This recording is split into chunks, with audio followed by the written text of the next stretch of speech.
मित्रांनो, महाराष्ट्रामध्ये सध्या तारीख पे तारीख चालू आहे. मित्रांनो, आज असं वाटलं होतं की अंतिम सुनावणी चालू होईल आणि शिवसेना उद्धव ठाकरेला भेटन.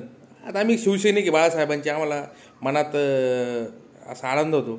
पण एक कोर्ट असं नाराज करून टाकतो ना, असं वाटतं या कोर्टाच्या न्यायाधीशांच्या घरी काय बॅगाच्या बॅगा होतल्या का काय माहीत, असं वाटायला आहे.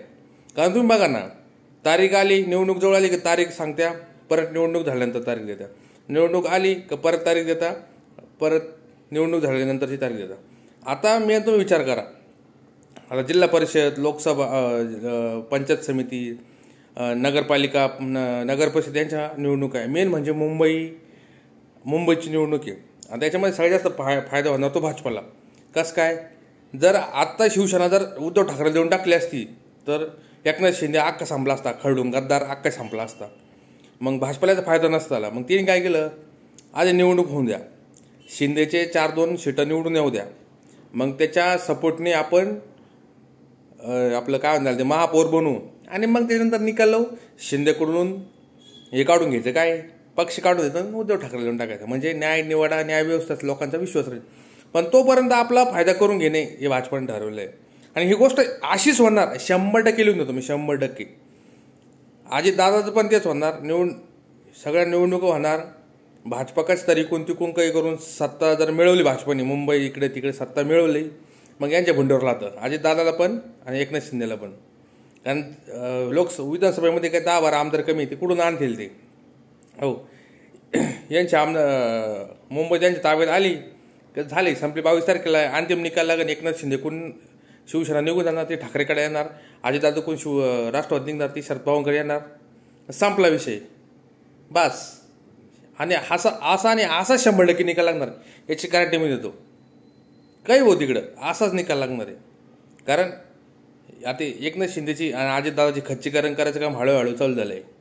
आणि ह्या निवडणूक येता संपल्यावर त्यांचा विषयच संपणार आहे.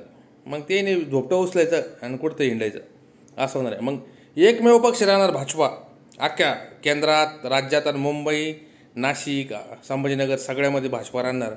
विरोधी पक्ष तर असे तिथे मोजती पण नाही, काही नाही. तुम्ही विचार करा मित्र, अशी 100% गोष्ट घडणार आहे. याच्या व्यतिरिक्त दुसरी गोष्ट काही घडूच शकत नाही. तुम्ही बघा, वाट बघा, 22 जानेवारीला शिवसेना ही शिंदेकडून, गद्दार माणसाकडून 100% निसटणार, म्हणजे निसटणार. त्यामुळे त्यांनी आत्ताच किती उड्या हाणून घ्यायच्या, आणि त्यांना एक चान्स आहे, त्यांनी मुंबईमध्ये अडवून राहिलं पाहिजे, जास्तीत जास्त सीटं घेतल्या पाहिजे. नाहीतर भाजपा यांना ठोकणार म्हणजे ठोकणार. सोपं काम नाही. आता न्यायव्यवस्थेला काय म्हणा, न्यायव्यवस्थेला आता विश्वास ठेवा की नाही ठेवा, असं झालं आहे. बरोबर कार्यक्रम लावते. निवडणूक आली चलो आगे, निवडणूक आली चलो आगे, निवडणूक आली चलो आगे, बस. बरोबर भाजपाच्या हिशोबाने कार्यक्रम झाला. लोकसभा, विधानसभा, मुंबई ताब्यात आली की संपला विषय. मग निश्चय खाऊन टाकायचे. आता 2-3 वर्ष हे नव्हतं ना, तर मुंबईच्या निम्म्या अर्ध्या एफड्या करून ठेवलेल्या आहे, त्या तोडाच काम चालू केलं. म्हणजे मुंबईचा एक भरमसाठ पैसा एफडी म्हणून पडलेला आहे का, तो आता मोडायचा आणि इकडंच ओढवायचा, असं करणार आहे आता. कारण मग उद्धव ठाकरे काही असू, त्या माणसांनी तिकडे काही करू असो, त्याने काम करायला असो नसू, पण मुंबई महानगरपालिकेचा पैसा चांगला पडलेला आहे एफडी स्वरूपात.